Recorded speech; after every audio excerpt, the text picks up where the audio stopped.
Hey guys, okay, so it's been a really long time since I've done one of these, but I have a couple things I want to show off. First of all, and I'll try to make this quick. I was doing this earlier, like about 10 minutes ago, and then I got a phone call and it stopped the recording. So I'll just restart it. You guys have no idea, except for the fact that I told you I had attempted this already. But I got a new box. So this part's gonna be not really an unboxing, but just another show of uh, my inexpensive, my budget game storage. So I have the Arkham Horror set, which the boxes are great. The artwork is awesome, right? But I mean, I don't need to be holding. I don't need to be bringing boxes around. You know, I don't need. Here are the boxes. I have 2 core sets. And I was able to finagle all 5 characters, so people can have characters to start with. And I even I flipped over the insert, just for neatness. I could have pulled it out, but then the cards would just be all over the place.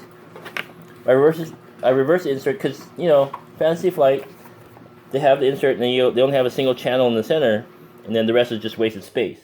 So I flipped it over, and I got these 2 sides right now, but I still have to carry around 2 boxes. Not very big, but there's a better solution, and it comes in the form of something like this. This box is more with my Star Realms. I have 2 decks in here, and then some extras. See, and I even have all the instruction books. Well, not all of them. There's 1 book missing. I don't know why I have 3. I think they each come with like 2 things. Anyways, now I have dividers, and these cards are sleeved with penny sleeves because I like penny sleeves. And if one rips, then they're inexpensive to replace.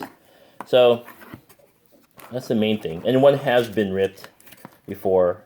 I don't know. I've never ripped a penny sleeve, not since I switched to Ultra Pros.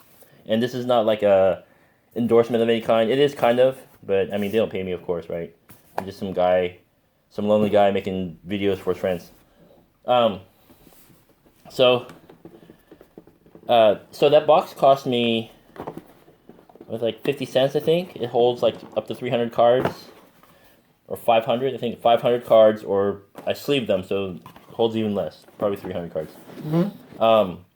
So, and then of course I decorated it because I was bored. The other games I have in boxes like this, I didn't spend so much time decorating it because I've got better things to do, like play games. But at the time I was kind of bored, so I made it look all cheap and cool. So anyways, I got this today. It cost me about $1 or 99 cents, I think. And then I bought 2 packs of dividers, and each of these are 99 cents. So it cost me $3 for all this. There's 10 dividers in each of these. I actually have some left over from another pack I bought, right? But it's always nice to have extras, and who knows how many I'll need, right? But this holds. There's a brand there. I'm not endorsing. Sorry. Holds 930 cards, unsleeved. When I sleeve them up, it'll probably hold like less than 900 cards. But for now, there's more than enough room for. And I ordered the Dunwich Legacy also. So I have. Where is it? I have.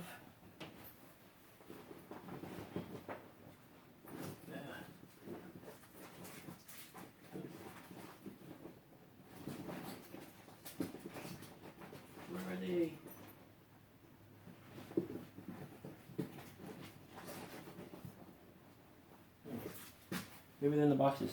So anyways, I have the 2, at least last time I checked there were 2 of them. Print on Demand Adventures, The Curse of the Rougarou, and the Carnival one.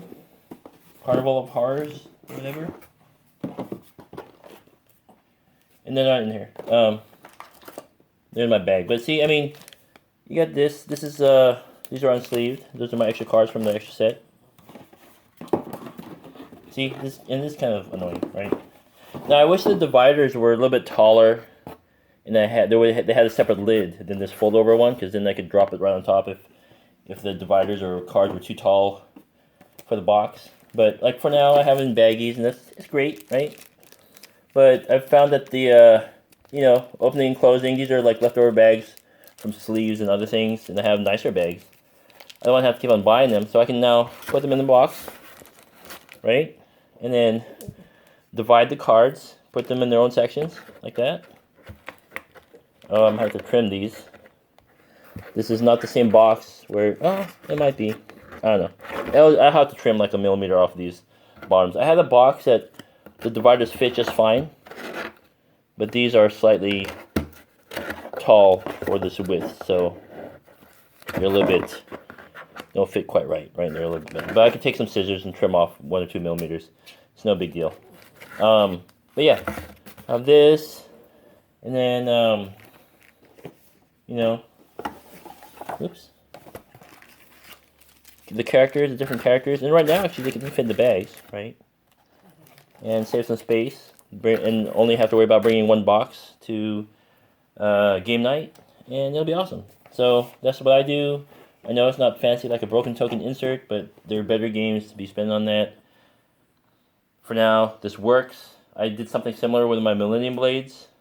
The only reason I'm still considering the insert is you got the set rotation expansion coming, and then the big player mats. I don't know. I don't have an alternate way of storing those to go with. I'll end up carrying 2 things, like a folder or something, plus a box for the cards. Whereas I can just stuff everything in the big box, and yeah, it's a big box, but it'll all fit in one thing instead of carrying multiple stuff. So that's the only solution I can think of for Millennium Blades. But yeah, that's all I got. So quick video. I'm gonna have another one coming up, and I'll get right to that. I get my Arkham Horror stuff out of the way, and we'll see you next time. But yeah, consider getting one of these boxes or some of these. They're for like, I don't know, for all sorts of stuff. I use some of the smaller ones for my Magic cards. Actually, I use this same size one for my Magic cards. And I have like 2 or 3 of them, right? And I'm really liking the Arkham Horror game. It's not super duper exciting, I don't think, but I can play it solo. And it's also nice to play.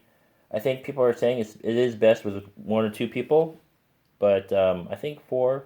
I mean, it's a good 4-player game, good enough, right? And I'm also getting into the Lord of the Rings stuff.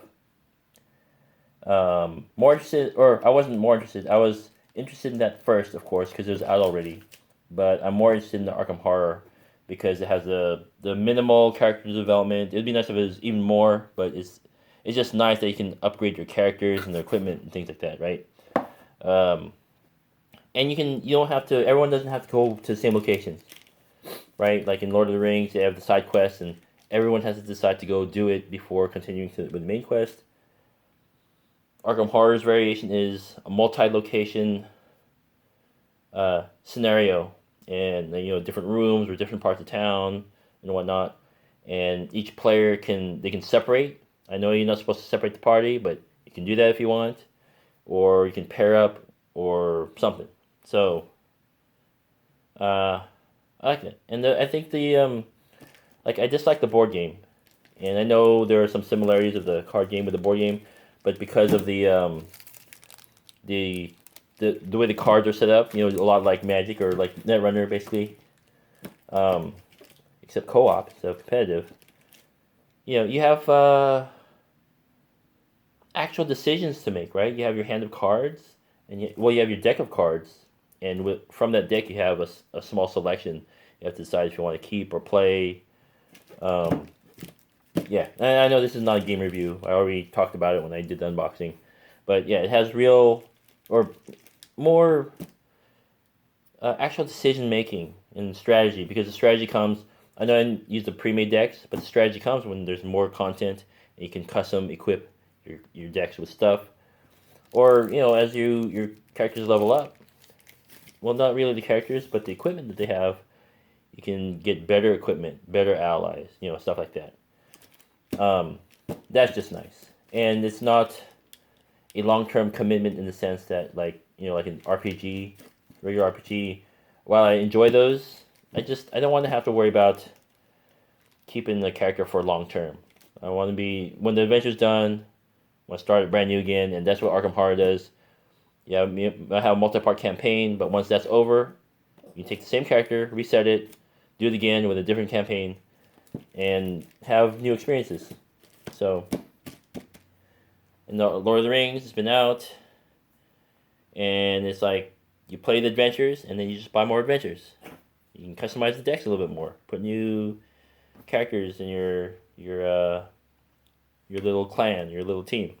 So yeah, I like that. I like Magic too, but it's getting harder and harder for me to introduce Magic to non-Magic players, right? Because everyone's all hooked on the idea that you need to a lot of money to play the good cards, and when I just want to play, and I have a bunch of cards not being used, they're just sitting in the closet, and I played casual stuff with like some really old decks, really powerful stuff that a friend of a friend, we just played with his stuff. He used to be a tournament player. He had some really powerful decks, and he stopped. I know what set he stopped collecting at or purchasing for, but I can't tell you how old that is. I just know it's really old. I've been playing Magic since the beginning, but it's really my brother got me into it. So, I mean, not is out for like a year and a half before I started playing it, right? And then I left it for a little bit, and I came back to it. But my brother was like a little bit more consistently. Anyways, so I played with some really powerful decks that was like Arabian Nights.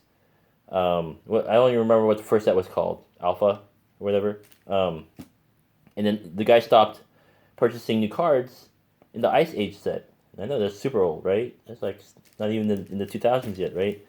So the year 2000, I mean. So because Magic's been around like forever. So and we played with his cards. I didn't have to buy anything.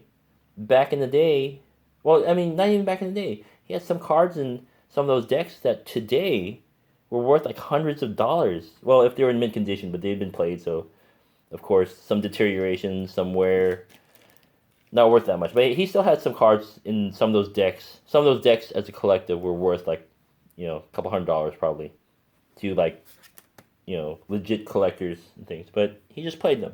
He keeps them in the duffel bag, and whoever wants to play some really cool cards, play them. I don't mind. I don't have to pay for it, right? And there's some really cool, awesome stuff, and I don't need to own that stuff anyways. I've got plenty of other stuff. And that's what I'm saying. I have my cards. If you can get over yourself, we can enjoy Magic, without tournaments or anything. We can just, you don't even know what's good because you won't even touch the cards.